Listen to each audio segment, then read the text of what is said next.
When you're a brown woman in Singapore, you might be mistaken for a domestic helper. Honest mistake or social conditioning? Let's get into that. So I was scrolling on TikTok and I came across this video. Let's take a look.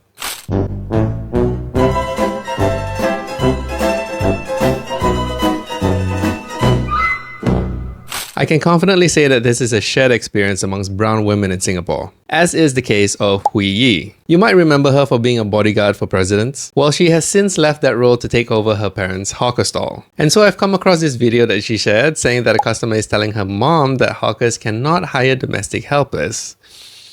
I can't tell if you're angry or not. I'm not. I'm totally not angry.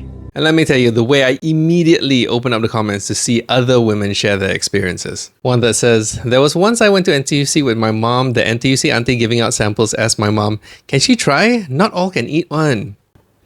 Okay. And another one saying, during election time, one party's representatives did door-to-door visits. Fella asked me if ma'am is at home. I'm the ma'am of the house. Whew, yikes. And this one says, I'd rushed my dad to the hospital in my shorts and t-shirt. On the way, I alerted my sisters. They came from work. When the doc spoke to us, he mentioned that the maid sent the patient to the hospital. Shut it down! Everyone shut it down! It's over! One time I took a taxi with my family and I dozed off. Driver asked why the maid was sleeping in the taxi because she was supposed to take care of the kids, her little siblings. Hey, beautiful. It's time to wake up. An auntie came to say hello to my girl, then asked, where's mommy? I was there holding her hand. I better use my strong hand. I think this one takes the cake. Sent my daughter for her K2 orientation. Teacher asked, Bibi, you going to sit in for the orientation? I mean, goodness, guys. Brown men aren't exempt from this behavior, unfortunately. I managed to find this comment. I kinda also was swimming in my friend's condo. It was a new condo and me and a group of friends were the only one. Got a complaint from a resident that we were construction workers swimming. I mean, wow.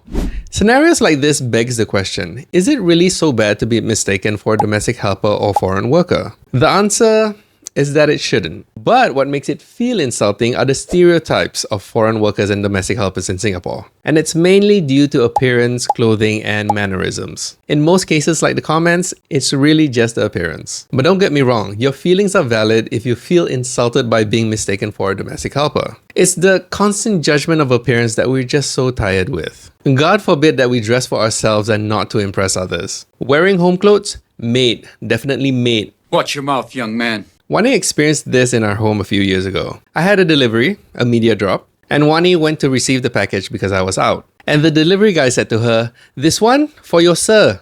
I definitely let the brand knew about that at the time.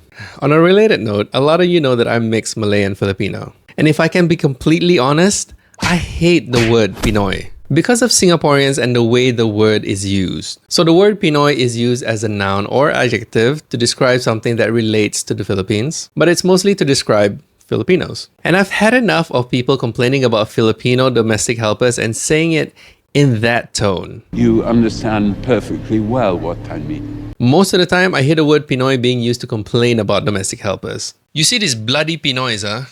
Yeah, like that. Singaporeans made it a dirty word to me. That's why I don't like to say it. I'd rather say kababayan. It helps me feel a little bit closer to my Filipino heritage. I will acknowledge that not all social interactions that start with that assumption is bad.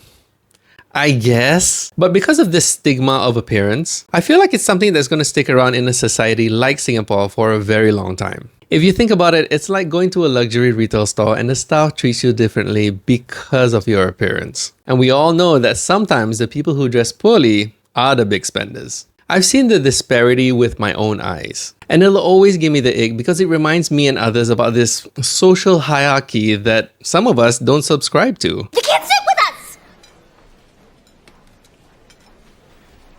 I mean, we're capable of treating everyone like human beings, just saying. But when someone wants to establish this caste system through a remark or a conversation, ew. It's like being at a party and the first thing you ask the stranger is, what do you do? You want to see whether this person can be of use to you first before getting to know them. Very icky, babes. You might also be wondering, is Hui Yi mixed? I mean, she is tan. Well, looking at her parents, I don't think so. I don't know her personally to speak on her lifestyle, but there is a reason why she's tan, and maybe because she's outdoorsy. But regardless, her experience allowed more conversations about this to thrive. And it just comes to show that this is a very common occurrence. So to all the people who are guilty of putting the occupation before the person, how about we start doing the reverse? Treat people like people instead of from what they do. If we can treat colleagues like family, then we can start to treat domestic helpers and foreign workers the same, or at least with a little more respect. Until then, feel free to playfully assume that someone's mom is their sibling and their little brother is the man of the house. Other than that, shut up.